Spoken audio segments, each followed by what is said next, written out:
괜찮아요. 끝까지 포기하지 않을 거예요. 이 간단한 한국어 문장이 어떻게 생명을 구하고 편견을 깨트리며 한 가족의 운명을 바꿀 수 있었을까요? 눈물과 희망, 용기와 헌신이 담긴 이 감동적인 이야기. 무너진 건물 속에서 들려온 목소리가 전하는 놀라운 메시지. 지금 사연 시작합니다. 제 이름은 다니엘 카터입니다. 저는 시카고에 살고 재난 기자로 일하고 있어요. 제 일은 허리케인, 화재, 홍수 같은 나쁜 일이 일어난 곳에 가서 사람들에게 알려주는 것이었어요. 저는 카메라와 노트북을 들고 전 세계를 다녔지만 그날 느꼈던 두려움은 전에 없었던 것이었습니다. 저는 책상에서 커피를 마시고 있을 때 전화가 왔어요. 상사의 목소리가 심각했습니다. 다니엘, 터키 이스탄불에 큰 지진이 났어요. 수천 명이 실종됐어요. 지금 당장 가야 합니다. 제 손에서 커피잔이 미끄러져 바닥에 떨어졌어요. 제 딸 에밀리, 겨우 14살인 에밀리가 교환학생 프로그램으로 이스탄불에 가 있었거든요. 2주 전, 저는 공항에서 그녀를 안아주며 작별 인사를 했었어요. 재미있게 놀고 많이 배우라고 말했었죠. 이제 그녀가 살아있는지, 무너진 건물 아래 묻혀 있는지 전혀 알 수 없었습니다. 지금 바로 가겠습니다. 저는 떨리는 목소리로 말했어요. 저는 집으로 달려가 여행 가방에 옷을 던져 넣었어요. 카메라와 비상용품을 챙기는 동안 손이 떨렸습니다. 이건 그냥 다른 임무가 아니었어요. 이건 개인적인 일이었습니다. 제 어린 딸이 어딘가에 있었어요. 공항으로 운전하는 동안 기억들이 떠올랐어요. 에밀리의 첫 걸음마, 첫 등교일, 일요일 밤에 우리가 보드게임을 하며 웃던 모습. 저는 그녀를 잃을 수 없었어요. 정말로 그럴 수 없었습니다. 공항은 이스탄불로 가려는 사람들로 가득 차 있었어요. 구호 요원들, 의사들, 다른 기자들. 저는 군중을 헤치고 첫 비행기에 타기 위해 필사적으로 노력했습니다. 제발 딸이 괜찮기를. 비행기가 이륙할 때 저는 속삭였어요. 제발 딸을 찾게 해주세요. 18시간 후 비행기는 이스탄불에 착륙했어요. 창문으로 보니 도시가 조각조각 부서져 있었습니다. 건물들은 카드 더미처럼 무너졌고 여러 동네에서 연기가 올라오고 있었어요. 사람들은 거리를 배회하며 어떤 이들은 울고 어떤 이들은 맨손으로 잔해를 파고 있었습니다. 기자들이 묵고 있는 호텔에서 저는 가방을 던져놓고 바로 에밀리의 선생님들에게 전화를 걸었어요. 아무도 받지 않았습니다. 미국 대사관도 시도했지만 전화선이 막혀 있었어요. 제 배는 매듭이 묶인 것처럼 느껴졌습니다. 호텔 로비에서 전 세계의 기자들이 정보를 공유하기 위해 모였어요. 저는 일본, 독일, 프랑스 등 여러 나라의 뉴스팀을 발견했습니다. 모두 지쳐 보였지만 결의에 찬 표정이었어요. 한국 구조팀이 오늘 아침에 도착했대요. 누군가 말했어요. 무너진 건물 아래 사람들을 찾기 위한 특수 장비를 가져왔대요. 한국이요? 저는 생각 없이 말했어요. 왜 그들이 이렇게 멀리까지 올까요? 그들이 뭘 할 수 있을까요? 그 말은 제가 의도한 것보다 더 무례하게 나왔어요. 하지만 솔직히 저는 한국에 대해 별로 생각해 본 적이 없었어요. 제 마음속에서 한국은 그저 스마트폰을 만들고 컬러풀한 머리를 한 케이팝 스타들이 있는 나라였어요. 이런 재난 상황에서 그들이 도움을 줄 거라고 상상하지 못했습니다. 일본 기자가 눈썹을 치켜세우며 저를 바라봤어요. 놀라실 거예요. 그녀는 조용히 말했어요. 한국 구조팀은 세계 최고 중 하나예요. 그들은 이런 순간을 위해 1년 내내 훈련해요. 저는 어깨를 으쓱하고 돌아섰어요. 저는 지금 한국이나 다른 어떤 나라에도 관심이 없었어요. 저는 오직 에밀리를 찾는 것만 신경 썼습니다. 그날 밤 잠을 이룰 수 없었어요. 여진, 큰 지진 후에 이어지는 작은 지진들로 바닥이 흔들렸어요. 제 창문 밖에서는 구급차 사이렌이 쉬지 않고 울렸습니다. 저는 천장을 바라보며 에밀리가 어딘가에 갇혀 무섭고 외롭게 있는 모습을 상상했어요. 아침이 되자 저는 계획을 세웠습니다. 모든 병원, 모든 대피소, 필요하다면 모든 잔해 더미를 딸을 찾을 때까지 확인할 것이었어요. 다음 날은 밝고 맑게 시작되었는데 이렇게 많은 슬픔에는 어울리지 않는 것 같았어요. 저는 기자증을 잡고 부서진 도시로 향했습니다.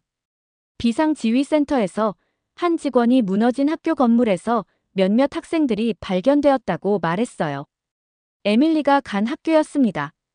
심장이 빠르게 뛰며 저는 깨진 유리와 콘크리트 덩어리로 가득 찬 거리를 달렸어요.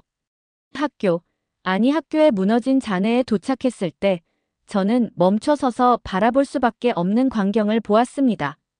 유니폼을 입은 사람들이 폐허 주변을 빠르게 움직이고 있었어요.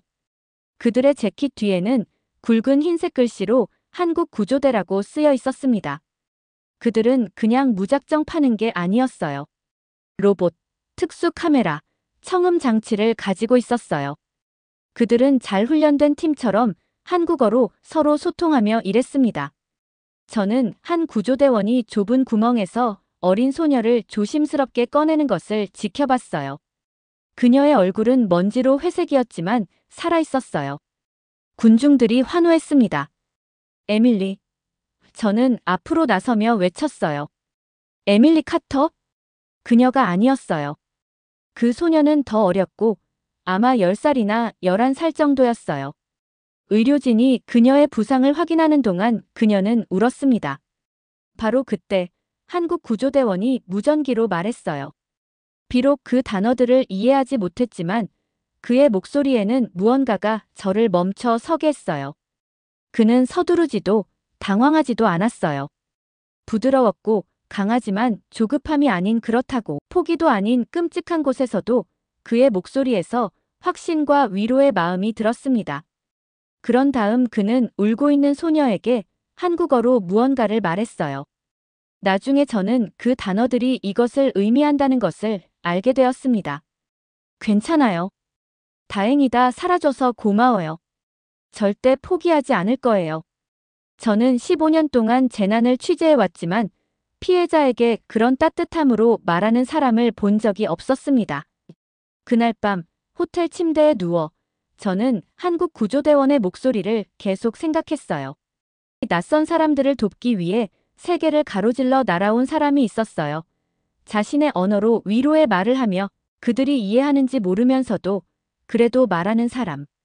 그것은 저로 하여금 그의 나라의 도움을 얼마나 빨리 무시했는지 부끄럽게 만들었습니다.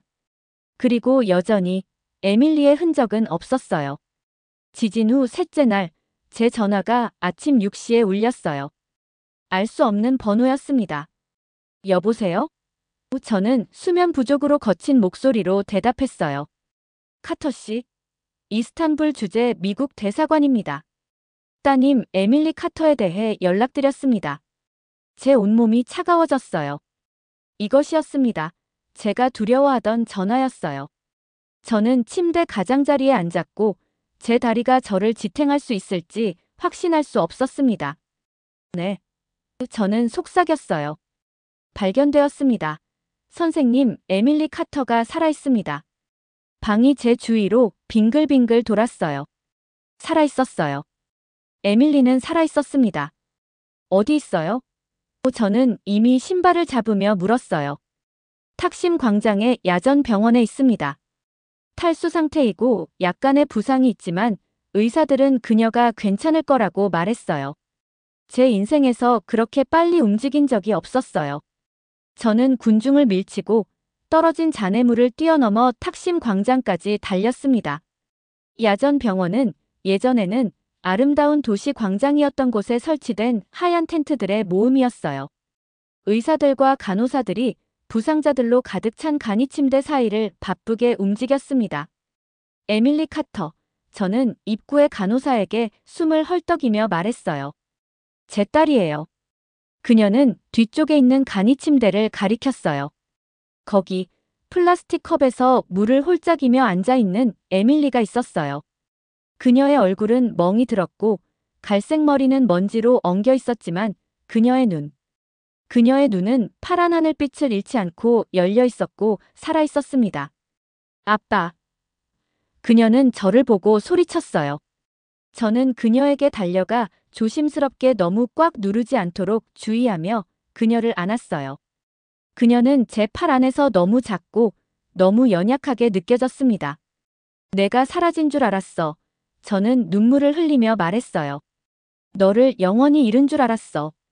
그녀는 뒤로 물러나 이상한 표정과 경이로움이 함께 섞여 있는 눈동자로 저를 바라봤어요. 아빠, 제가 살아남을 줄 몰랐어요. 그녀는 부드럽게 말했어요. 저를 찾는 많은 구조대원이 있었어요. 그리고 한국 구조대원이 저를 구했어요. 저는 눈을 깜빡였어요. 한국 구조대원. 에밀리는 고개를 끄덕였어요. 한국 구조대원이 제가 갇혀있던 아주 좁은 공간으로 기어들어왔어요. 금속이 길을 막고 있어서 바로 저를 꺼낼 수 없었어요. 한국 구조대원 팀이 장비를 가져올 때까지 기다려야 했어요. 한국 구조대원 아저씨는 몇 시간 동안 저와 함께 있었어요. 그는 영어를 할 줄 알았어? 저는 물었어요. 아니요, 아주 조금. 에밀리는 고개를 흔들었어요. 하지만 한국 구조 아저씨가 제 손을 잡아주었어요. 그리고 계속해서 뭔가를 말했어요. 반복해서. 저는 그 단어들이 무슨 뜻인지 몰랐지만 구조대원 아저씨의 말하는 방식이 저를 안전하다고 느끼게 했어요. 모든 것이 괜찮을 것처럼요. 저는 팔에 소름이 돋는 것을 느꼈어요. 그가 뭐라고 했는지 기억해? 에밀리의 이마가 주름졌고 그녀는 그 소리를 따라하려고 노력했어요. 이렇게 들렸어요. 다는 기억하기 힘든데 포기하지 않아. 고마워. 제 심장이 거의 멈추는 것 같았어요. 그것은 제가 한국 구조대원이 어린 소녀에게 한 말과 같은 단어들이었어요. 부드러운 어조. 포기하지 않겠다는 같은 약속. 제 인생에 신경 쓰지도 중요하지 않다고 무시했던 언어가 제 딸의 가장 어두운 시간 동안 희망을 주었던 것이었습니다. 에밀리가 병원에서 퇴원한 후 우리는 그녀가 체력을 회복하는 동안 이스탄불에서 일주일을 더 머물렀어요. 저는 취재를 쉬고 그녀와 함께 있었습니다. 우리는 일어난 일, 우리가 서로를 잃을 뻔했던 것에 대해 몇 시간 동안 이야기했어요. 한국 구조대원에 대해 더 말해줘. 저는 어느 오후 우리가 호텔방에 앉아 있을 때 물었어요. 에밀리의 얼굴이 밝아졌어요. 그의 이름은 준호였어요. 그의 팀이 금속을 잘라낸 후 그는 직접 저를 안고 나갔어요. 그리고 아빠, 우리가 밖으로 나왔을 때 다른 모든 한국 구조대원들이 환호하고 세계 많은 나라의 구조대원들이 박수를 쳤어요. 그런 다음 그들은 바로 다시 일하러 가서 더 많은 사람들을 찾았어요. 저는 고개를 끄덕이며 제가 얼마나 빨리 그들을 판단했는지, 얼마나 잘못되었는지 생각했어요. 에밀리는 계속해서 말했어요. 그들은 현지 사람들의 물자를 가져가지 않기 위해 자신들의 음식과 물을 가져왔대요. 그리고 그들은 교대로 일하며 하루 24시간 내내 일했어요. 새로운 정보를 들을 때마다 저는 전에 가졌던 태도에 대해 더 부끄러움을 느꼈습니다. 마침내 우리가 시카고로 돌아왔을 때 우리의 삶은 천천히 정상으로 돌아왔어요. 저는 다시 일을 시작했고 에밀리는 다시 학교에 갔습니다. 하지만 우리 둘 다 무언가가 변했어요. 어느 날 저는 에밀리가 주변에 책을 펼쳐놓고 부엌 테이블에 앉아 있는 것을 보고 집에 돌아왔어요. 이게 다 뭐야? 저는 물었어요. 한국어를 배우고 있어요. 그녀는 간단히 말했어요.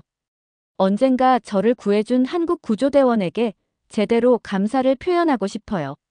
저는 페이지에 있는 우리 알파벳과 너무 다른 이상한 기호들을 바라봤어요. 어려워. 좀요, 그런데 쉽기도 해요. 그녀는 인정했어요. 그녀는 제 귀에 음악적으로 들리는 몇 마디 말을 했어요. 다음 날, 저도 한국어 수업에 등록했어요. 처음에는 그 언어가 불가능해 보였어요. 그 문자들은 제가 풀 수 없는 퍼즐처럼 보였습니다. 하지만 천천히 저는 이해하기 시작했어요. 한국어는 단지 단어가 아니었어요. 그것은 존경을 표현하고 예의를 갖추고 때로는 영어로는 이름이 없는 감정을 표현하는 방법이었습니다. 에밀리와 저는 함께 연습했어요. 우리는 자막이 있는 한국 영화를 보고 K-팝 노래를 들으며 우리가 아는 단어를 찾아보려고 노력했어요. 우리는 심지어 시카고에서 한국 식당을 찾아 비빔밥과 불고기를 주문하는 법도 배웠습니다. 직장에서 저는 회의에서 연설하겠다고 자원했어요. 동료들 앞에 서서 에밀리, 한국 구조대원 준호, 그리고 제가 얼마나 잘못되었는지에 대해 이야기했습니다. 때로는 가장 작은 나라가 가장 큰 차이를 만들어요. 저는 말했어요. 한국 구조대원의 목소리가 제 딸의 생명을 구했어요. 그리고 그것은 제 마음도 열었습니다. 제 연설 후 사람들이 다가와 질문을 했어요. 어떤 이들은 눈물을 흘렸고 다른 이들은 한국어로 감사합니다를 어떻게 말하는지 물었어요. 감사합니다. 저는 그들에게 말했어요. 이제 적어도 이 정도는 말할 수 있다는 것이 자랑스러웠습니다. 그날 밤 저는 집벽에 걸린 세계 지도를 바라봤어요. 한국은 더 이상 작게 보이지 않았어요. 그것은 정확히 있는 그대로 보였어요. 낯선 사람들을 돕기 위해 바다를 건널 용감하고 친절한 사람들로 가득 찬 곳이었습니다. 지진이 일어난 지 1년 후 에밀리와 저는 한국행 비행기에 탔어요. 한국구조협회가 서울에서 열리는 연례 행사에 저희를 초대했었거든요. 태평양 상공을 날아갈 때 제 심장이 빠르게 뛰었습니다. 1년 전만 해도 저는 지도에서 한국을 가리킬 수도 없었어요. 이제 저는 딸과 함께 그곳으로 날아가고 있었고 우리 둘 다 그녀의 생명을 구한 사람들을 만나고 싶어 했었습니다. 긴장돼. 비행기가 내려가기 시작할 때 저는 에밀리에게 물었어요. 그녀는 고개를 끄덕이며 창문밖 아래 도시를 바라봤어요. 높은 유리 건물들이 하늘을 향해 뻗어 있었습니다. 만약 제가 한국어를 잘못 말하면 어떡해요? 실수하지 않을 거야. 저는 그녀의 손을 꼭 잡으며 안심시켰어요. 그리고 설령 실수를 하더라도 그들은 내 마음속에 있는 것을 이해할 거야. 착륙하고 인천공항에 나갔을 때 한 운전기사가 공항에서 저희를 맞이했었어요. 그는 영어와 한국어 두 가지로 쓰인 저희 이름이 적힌 팻말을 들고 있었습니다. 서울을 운전해가는 동안 저는 제 눈을 믿을 수 없었어요. 도시는 색과 움직임으로 가득 차 있었습니다. 밝은 간판들이 거리를 밝히고 있었어요. 사람들은 모든 방향으로 분주하게 움직이고 있었죠. 한때 저에게 너무 낯설게 느껴졌던 이곳이 이제는 마치 집으로 돌아온 것처럼 느껴졌습니다. 저희 호텔방에서는 한강이 보였어요. 그날 밤 에밀리가 연설을 한 번 더 연습하는 동안 저는 물에 반사된 도시의 불빛을 바라봤었습니다. 정말 잘할 거야. 저는 그녀에게 말했어요. 행사는 수백 개의 좌석이 있는 큰 홀에서 열렸습니다. 다음 날 아침 도착했을 때 방은 이미 사람들로 채워지고 있었어요. 그들의 얼굴을 살펴보며 어둠 속에서 에밀리와 함께 있었던 구조대원 준호가 누구인지 궁금해했었어요. 파란 드레스를 입은 한 여성이 한국어로, 그 다음에는 영어로 모두를 환영했습니다. 그녀는 용기에 대해, 그리고 생명이 위태로울 때는 국경이 아무런 의미가 없다는 것에 대해 말했었어요. 그리고 에밀리의 이름을 불렀습니다. 제 딸은 무대로 걸어갔어요. 그녀는 선물로 보내진 전통 한복을 입고 있었습니다. 그녀가 움직일 때 파란색과 분홍색 천이 살랑거렸어요. 메모 카드를 들고 있는 그녀의 손이 약간 떨렸습니다. 15살인 그녀는 어려 보이면서도 동시에 나이보다 훨씬 성숙해 보였습니다. 에밀리는 마이크 앞에 서서 깊은 숨을 들이쉬고 우리가 연습했던 대로 인사를 했어요. 그런 다음 그녀는 조심스러운 한국어로 말하기 시작했었습니다. 안녕하세요. 저는 에밀리입니다. 저를 구해주셔서 감사합니다. 제가 어둠 속에 갇혔을 때 저는 너무 무서웠어요. 건물 아래에서 혼자 죽을 거라고 생각했었습니다. 하지만 그때 구조대원 준호 아저씨가 저를 찾았어요. 그는 저를 바로 구해낼 수 없었지만 저와 함께 있어 주셨어요. 그는 어둠 속에서 제 손을 잡아주셨습니다. 그는 제가 이해할 수 없는 말을 했었어요. 하지만 그의 목소리가 저에게 희망과 안도감을 주었습니다. 그녀가 말하는 동안 저는 앞줄에 있던 한 남자가 일어서는 것을 봤어요. 그는 다른 사람들과 같은 유니폼을 입고 있었지만 전에 본 적이 없음에도 그의 얼굴에서 무언가 친숙한 느낌이 들었습니다. 그가 준호였어요. 에밀리도 그를 봤어요. 그녀의 눈에는 눈물이 가득 찼지만 그녀는 계속 말했었습니다. 저는 한국어를 배웠어요. 당신의 언어로 감사를 표현하고 싶었기 때문이에요. 때로는 말이 생명을 구할 수 있기 때문이에요. 준호 아저씨의 말씀이 제 생명을 구했어요. 방은 완전히 조용했습니다. 그러자 준호가 무대로 걸어왔어요. 그는 에밀리에게 미소를 지으며 조심스러운 영어로 말했었어요. 난 너를 기억해. 강한 소녀. 에밀리는 앞으로 나아가 그를 꽉 안았어요. 관중들은 박수를 치기 시작했습니다. 많은 사람들이 눈에서 눈물을 닦았어요. 저도 스스로 울음을 멈출 수 없었습니다. 그날 저녁, 저희는 구조팀과 함께 저녁 식사를 했어요. 그들은 전 세계에서 완료한 다른 임무들의 사진을 보여주었습니다. 그들은 저희에게 더 많은 한국어 문구들을 가르쳐 주었어요. 그들은 저희가 막 만났음에도 불구하고 가족처럼 느끼게 해주었습니다. 그날 밤 호텔로 돌아가는 길에 서울의 불빛들이 주위에서 별처럼 반짝였어요. 일어났던 모든 일 중에서 무엇이 가장 기억에 남아? 저는 에밀리에게 물었어요. 그녀는 잠시 생각하더니 맑은 눈으로 저를 올려다봤어요. 준호 아저씨의 목소리. 그녀는 간단히 말했어요. 저는 그 말을 이해하지 못했어요. 하지만 그 느낌은 이해했어요. 고개를 끄덕였어요. 정확히 그녀가 무슨 뜻인지 알았습니다. 때로는 사람들 사이에 가장 큰 연결이 번역을 필요로 하지 않아요. 때로는 마음이 귀가 이해할 수 없는 것을 이해합니다. 저는 한때 한국이 지도 위에 그저 또 다른 나라라고 생각했었어요. 저는 틀렸었습니다. 한국은 용감해요. 한국은 친절해요. 한국은 따뜻한 마음이 가득해요. 그리고 그 언어. 그것은 제 딸에게 생명이고 희망이 되었어요. 그리고 제 삶을 영원히 바꿨습니다. 세계적인 재난 현장에서 한국 구조대가 보여준 헌신, 언어의 장벽을 뛰어넘는 인간의 따뜻함, 그리고 문화적 편견이 무너지는 순간까지 우리 모두의 가슴을 울리는 진실한 이야기를 지금 만나보셨습니다.